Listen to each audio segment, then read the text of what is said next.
Die exklusivsten Bilder von Karthago, die haben wir auf German Television zusammen mit Marine Caravaning, drehen wir am Donnerstag, den 25. August, bevor die Messe beginnt. Alles ist noch ein bisschen unordentlich, es wird noch aufgeräumt, morgen wird es picobello werden. Das müssen wir erwähnen und sagen die Leute, mein Gott, wie sieht es denn hier aus? Guck mal, hier vorne stehen noch Paletten rum, alles ist noch da, die ganze Nacht wird noch durchgearbeitet. Es sind nicht mehr so viele da, aber wenn hier nichts mehr los ist, dann werden zum Beispiel die roten Teppiche verlegt hier, die dann kommen. Genau. Das Ganze geschieht aber auch erst im letzten Moment. Du weißt warum, weil sonst die Teppiche wieder, ich sag mal, schmutzig gemacht werden. Genau, richtig, ja. Also die Teppiche werden wirklich als allerletztes gelegen, die werden ja auch geklebt hier drauf. Und für uns ist natürlich jetzt schön, wenn wir jetzt am Donnerstag drehen, wir waren ja schon heute Morgen um kurz vor 7 waren wir hier. Wir haben halt die Ruhe. Wenn du jetzt unter der Woche drehst, also jetzt Freitag, Samstag, Sonntag, völlig egal, dann sind natürlich die Besucher alle da und dann schaffst du niemals in Ruhe so ein Fahrzeug zu besichtigen bzw. Im Video zu zeigen. Deswegen nehmen wir die Mühe da gerne auf uns und kommen dann Donnerstagmorgen hier hin und wir haben jetzt, ich weiß jetzt nicht 19 Uhr, aber ich denke mal, wir sind um 21, 22 Uhr hier immer noch mit Drehen beschäftigt. Ja. Aber dafür haben wir Ruhe. Ja, und sag mal, hätte ich was auch nicht gelernt, weißt du, wie es ist? Ja. Der i5.9 XLLE. XL steht für extra lang und LE für Längsbetten, Einzelbetten, genau, die da sind. Und 5.9 ist für Karthago-Verhältnisse schon ziemlich groß, die Zahl. Genau. Das ist schon einer der etwas größeren. Das ist schon einer der etwas größeren Autos, ganz genau. Der hat eben halt hinten die Längs-Einzelbetten drin, hat eine getrennte Dusche mit separatem Toilettenraum und wir können ja gleich mal reingehen, schauen wir uns das an. Hat deckenhohe Kleiderschränke drin. Das ist also schon so eine richtige Eigentumswohnung auf 6 Rädern. Ja, hat auch einen Eigentumswohnungspreis, 142.430 €. Sag mal, vor 10, 15 Jahren 171.000 €. Ja. Ich sag mal, da hast du schon ein richtig dickes Ding bekommen. Das war viel Geld. Mittlerweile sind die Ansprüche der Leute so stark gestiegen, dass der Markt sich unglaublich diversifiziert hat. Es gibt viel mehr Anbieter. Du kriegst jeden Luxus, den du willst. Du kriegst Reisemobile für Millionen. Volkner haben wir gefilmt mit einem, was war es drin? Ein Bugatti war drin oder irgendwas? Bugatti Chiron, glaube ich. Irgendwas war drin.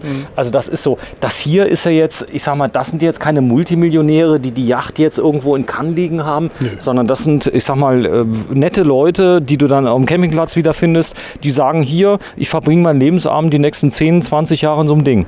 Ja, also ich sag mal, man muss ja nicht unbedingt komplett drin leben, das machen auch viele Leute, aber der Großteil, ich sag mal, hat die große Winterflucht, flüchtet im Winter an die spanische Küste beispielsweise und da ist es natürlich schön, wenn man dann so ein Auto hat, wo man sich auch ein bisschen drin bewegen kann. Und auch, ich sag mal, selbst für die Leute, die jetzt sagen, naja, ich stehe noch im Saft des Lebens, ich muss arbeiten. Es sind auch oftmals tatsächlich Selbstständige, die sagen, ich kann meine Urlaube nicht so ganz genau planen. Ich brauche ein Reisemobil. Ich muss es abhängig machen von der Konjunkturlage in meinem Geschäft. Und setzen sich dann einfach kurzfristig ins Wohnmobil und fahren los, weil es ist ja eigentlich fast immer einsatzbereit. Ne? Hier siehst du auch mal die Dimensionen. Das ist wirklich ein Überhang, der ist noch einigermaßen stattlich. Ich sag mal, ihr seid ein Zuladungsweltmeister. Ihr habt ja jetzt meistens keine Fahrgestelle, die auf 7,5 Tonnen gehen und so weiter, sondern die meisten Fahrgestelle sind so 4,5, 5,5 Tonnen. Genau. Dann gibt es auch mal 6,7 Tonnen, was auch immer. Es hat auch was mit der Aufbaubreite zu tun. Das heißt, je breiter du baust, desto schwerer wird so ein Fahrzeug.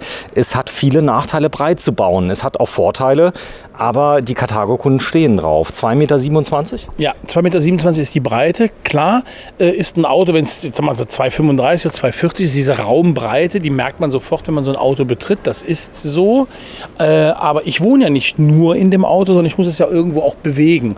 Und da sind wir mit den 2,27 sehr gut aufgestellt. Ich habe, wenn ich mit so einem Fahrzeug unterwegs bin, auch in Baustellen jetzt nicht die Probleme, wie ich jetzt mit einem 240er Auto beispielsweise habe. Wenn es dann natürlich mal irgendwann auf dem Campingplatz steht, ist natürlich diese Breite, dann ist das alles gut, dann nimmt man das gerne hin. Aber beim Fahren kaufe ich mir damit auch ein Manko. Und mit mehr Wohnmobil kauft man sich jetzt nicht unbedingt mehr Freiheit. Ne? So, Test aller Test, Tür geht auf, Stufe automatisch. Macht auch Sinn hier. Ja, das macht Sinn bei dem Fahrzeug. Hier ist ein Mercedes-Chassis drunter, der ist vorne ein bisschen höher. Hier siehst du auch nochmal im Eingangsbereich, da ist ein Heizkörper verbaut, der dann die warme Luft hochstrahlen lässt. Der alte oder was hat er? Der alte Heizkörper. Die XL-Modelle haben alle eine alte Heizung drin. Ja, hier hast du das Fahrerhaus von Mercedes-Benz. Das Ganze ist unglaublich stark. Auch nochmal gedämmt. Hier hast du nochmal ein Truma Multivent mit drin, das heißt zusätzlich nochmal ein System, das die Wärme nochmal verteilt von vorne. Genau, das ist so ein kleiner Lüfter den kannst du da in 2 Stufen schalten, der dann eben die warme Abluft von dem Heizkörper dann vorne im Fußraum nochmal separat verteilt. Ja, toll sind auch zum Beispiel diese Gasdruckdämpfer, die ihr überall eingebaut habt, damit das Ganze auch nicht schlagartig zum Beispiel durch einen Windstoß zerstört werden kann. Genau, richtig, ja. So. Zusatzschlösser sind möglich hier? Sind möglich, genau, die kommen dann genau hier in diese Kassette rein, die man hier sieht, die kann man rausnehmen. Da kommt dann das Zusatzschloss rein, dann wird halt hier drunter halt nur noch ein Loch reingemacht, wo dann der Zylinder sitzt. Gott, also das empfiehlst du. Es hat einen sehr abschreckenden Effekt. Ist das viel Aufwand? In der Nachrüstung ist es nicht ganz so angenehm. Das ist tatsächlich eher eine Option. Da sollte man schauen, wenn man das wirklich möchte, dass man das ab Werk bestellt. Man kann das nachrüsten, das ist keine Frage, aber das ist im Preis-Leistungs-Verhältnis in der Nachrüstung ist es teurer wie ab Werk. Deutlich. Ich habe einen Aufkleber, der außen ein Schloss hat. Hast du sowas schon mal gesehen? Der ist aus Metall, den kannst du aufkleben. Der hat eine Höhe von ungefähr einem Zentimeter, also ganz erhaben, da ist ein Schloss mit drin. Und dann glaubt man, es ist ein Schließzylinder. Das gibt's gar nicht. Doch, habe ich zu Hause liegen. Echt? Ja, kann man bestellen. Also wenn ihr Interesse habt, fragt mich an. Gibt es zu bestellen bei Amazon, kannst du bestellen. Und es ist quasi ein Schließzylinder-Imitat. Ja, verstehe schon, klar.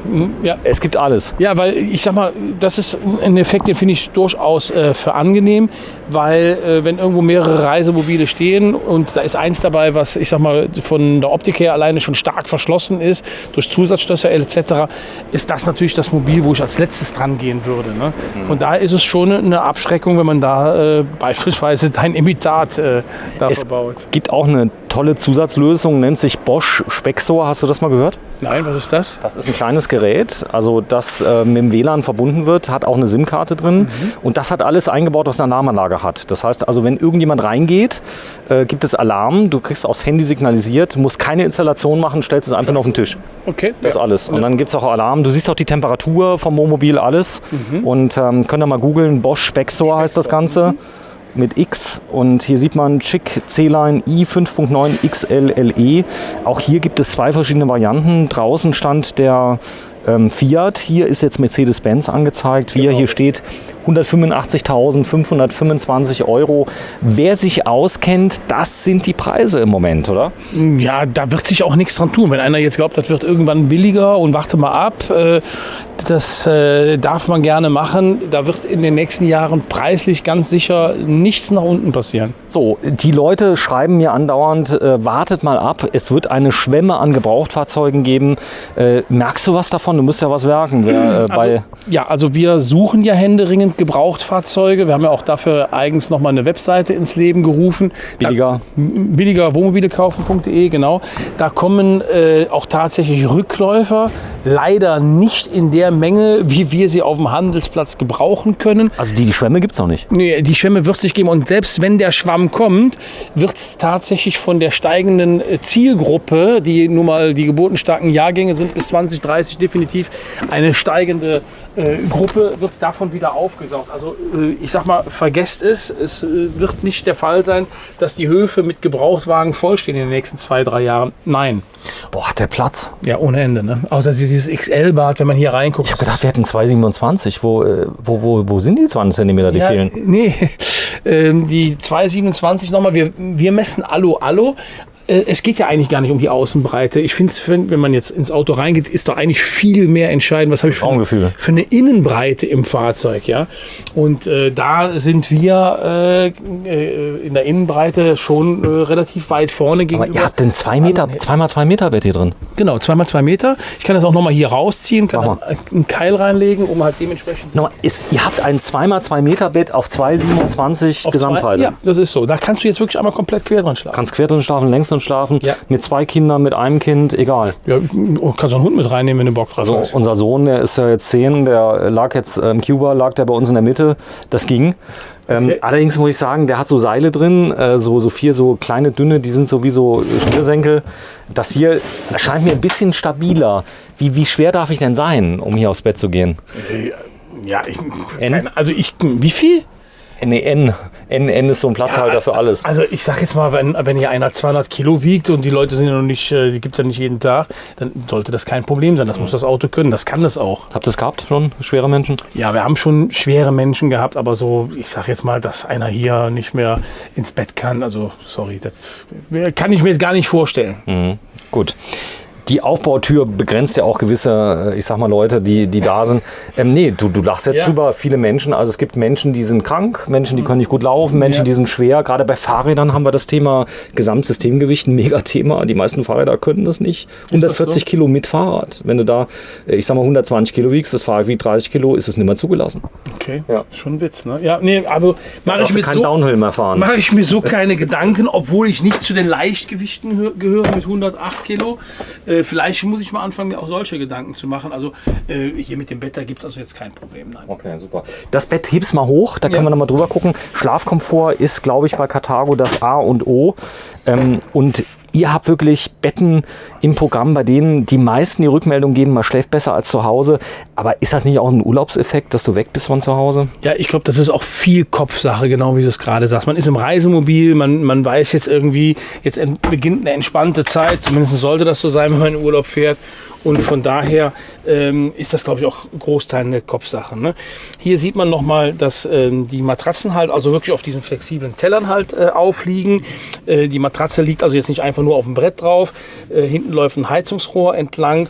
Und hier kannst du auch wieder schön sehen, wie auch selbst bei so einem großen Auto, was eigentlich von der Tonnage noch Luft hat, tatsächlich jetzt hier die Platte nochmal eingefräst wird. Man sieht also jetzt hier, da hat man also Material weggenommen, weil das da an der Stelle nichts zu tragen hat, weil die Gewichte kommen hier an der Seite halt dementsprechend auf. So ist das im ganzen Auto. Man sieht es auch hinten, zum Beispiel bei dem Metallträger hinten, der ist eingeschnitten. Ganz genau, um einfach Gewicht zu sparen. Ne? Also das ist schon der Leichtbau, der wird schon echt bis ins letzte Detail. Die Amis kommen gerade auf Leichtbau. Ich fliege ja jetzt rüber im November, fliegen wir ja nach Florida, filmen dort eine Riesen-Session amerikanische Wohnmobile, weil die Leute mich danach gefragt haben, mach doch mal deutsch moderierte Videos über amerikanische Wohnmobile. Machen wir jetzt. Okay. Die kommen gerade aufs Thema Leichtbau. Und gerade die Amis, da würde ich das jetzt eher so nicht vermuten. Doch, die sehen, was in Europa läuft. Okay. Und gerade der Sprinter hat da viel verändert. Die meisten haben Slide-Outs allerdings und so geniale Slide-Out-Konstruktionen hast du noch nie gesehen, weil die haben sich eben auf Slide-Out. Ja, Slide-Out, ja, schon Slide-Out gebaut. Slide-Out. Nein, das ist so, also im amerikanischen Reisemobilbau ist der Slide-Out ja schon immer gang und gäbe. Ich meine, ich gucke mir das auch immer an, wenn ich die Fahrzeuge schon mal draußen so stehen sehe.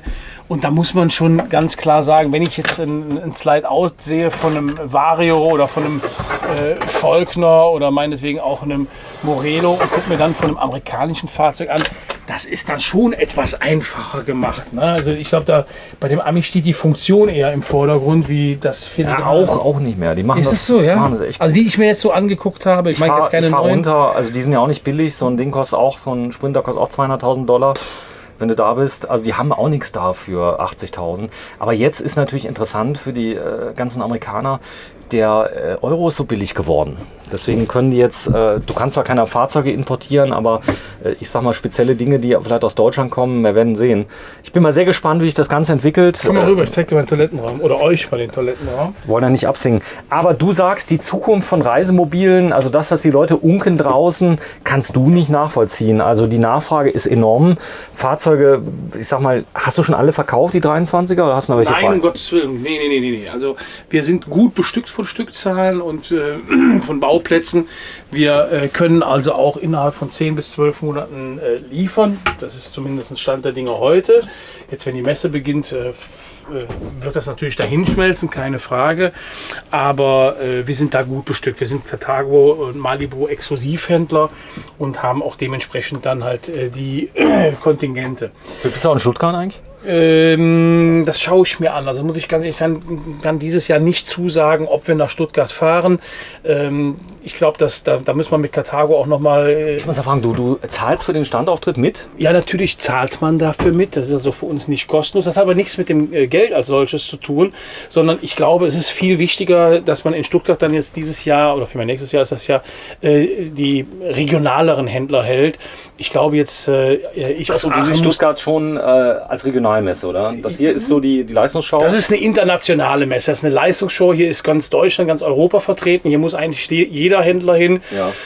Jetzt ist das für uns eigentlich ja fast eine Hausmesse. Ich habe 30 Minuten morgens hin. Ich bin auch jedes Jahr in Stuttgart gewesen, aber aufgrund der Liefersituation, glaube ich, muss ich im Januar nicht noch nach Stuttgart fahren. Also ist einfach so meine Einschätzung. Ist die große Messe, warst du mal da? Ich war noch nie da. Ich bin jedes Jahr, natürlich warst du schon in Stuttgart. Ich war nie in Stuttgart. Echt nicht? Ach Quatsch. Ja, wie denn? Die war die letzten 2 Jahre zu. Ach. Und vorher, oder 3 Jahre war die zu. Okay. Und vorher Ich habe sonst mal mit Markus Löhr, habe ich da schon mal ein Video gemacht. Aber Stuttgart ist auch eine tolle Messe, keine Frage. Ist eine Reisemesse. Da geht es nicht eben primär nur ums Wohnmobil. Da kann man sich auch über Campingplätze, Stellplätze super geil informieren. Und die wichtigsten Hersteller sind all die Jahre immer da gewesen. Also es ist schon eine tolle Messe. Ich bin da auch immer sehr, sehr gerne. Aber ich denke mal, dass man da dieses Jahr nicht jeden Händler hinziehen muss. Gut, steig mal in die Dusche. Gerne. Bist 1,83 m Ja. und selbst das schockt nicht, denn die Dusche ist irre groß. Du kannst dich richtig drin drehen. Ist das hier von den Dimensionen, ist das die S-Dusche? Nee, das ist also jetzt, ich sag mal, eine ganz normale Dusche, wie die halt in den XL-Fahrzeugen verbaut ist. Die ist natürlich dementsprechend... Aber ist die von der Größe E-Line genauso groß? Nein, die im E-Line ist größer. Ist größer. Ist definitiv größer, ja. Ja, ich habe hier also jetzt genügend Platz auch jetzt hier für über Kopf zu arbeiten. Eins muss man einfach sagen, das ist so, aufgrund dessen, dass der C-Line nicht so hoch gebaut ist, habe ich beim C-Line natürlich den Radkasten von der Doppelachse hier drin.